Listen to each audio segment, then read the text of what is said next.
Hey. Great. Rachel Reese and Jesse LaFave live in session here in Countryland. Again, great having you here. It's really sounding great. It's good to be We're having here. a good time with lots of folks in here. Yeah, it's a party. It's a party, absolutely. Yeah. The first hour we were talking about your move from Oklahoma to Nashville. You met in Nashville, you told us, and then what happened from there? When you first met, what did you do? Well, I think that at first at the time, so I was building my own studio. I'd gone to audio engineering school, and I was building. I gutted the basement of my house and was building a studio from scratch there, and so I was just writing a lot. And I'd left Nashville to go to school in San Francisco for audio engineering, and then there I had a band, and I was writing with the guitar player in my band, and we kind of had a thing going. And then whenever I left, I had to start writing by myself, and so I just was writing different songs, and Jesse was a musician as well, and so we kind of started doing a little bit of writing together, and then we started playing. All of our friends were also musicians, all of our mutual friends, and so we kind of put a band together with just our mutual friends and started doing some shows, and we did that as long as we lived in Nashville. For a couple of years we did that, just hanging out and playing with each other, and then we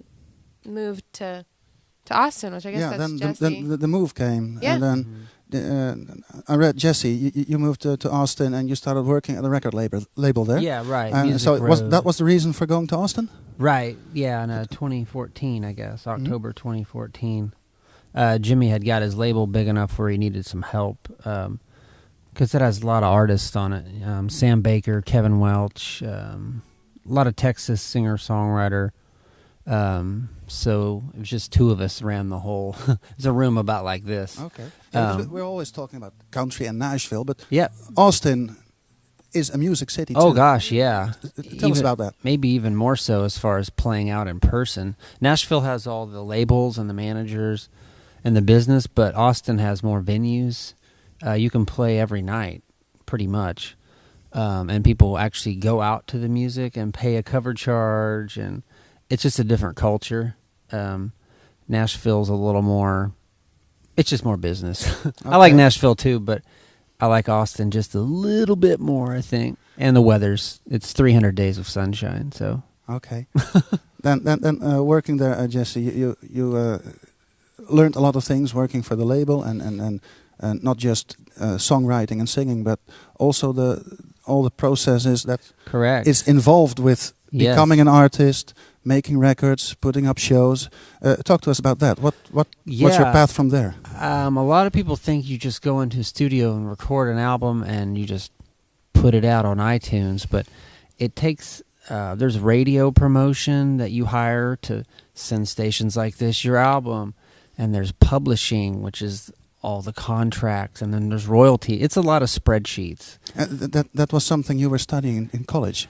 A little bit, public Has relations, something to do with it? Yeah. A little bit, Okay. yeah. So I use my degree a little bit, but most of it you just have to learn from doing it. Yeah. A lot of emails and working with distributors, and so yeah, I enjoy it. Most people don't, but I do. Yeah. So is that now the major part of what you're doing?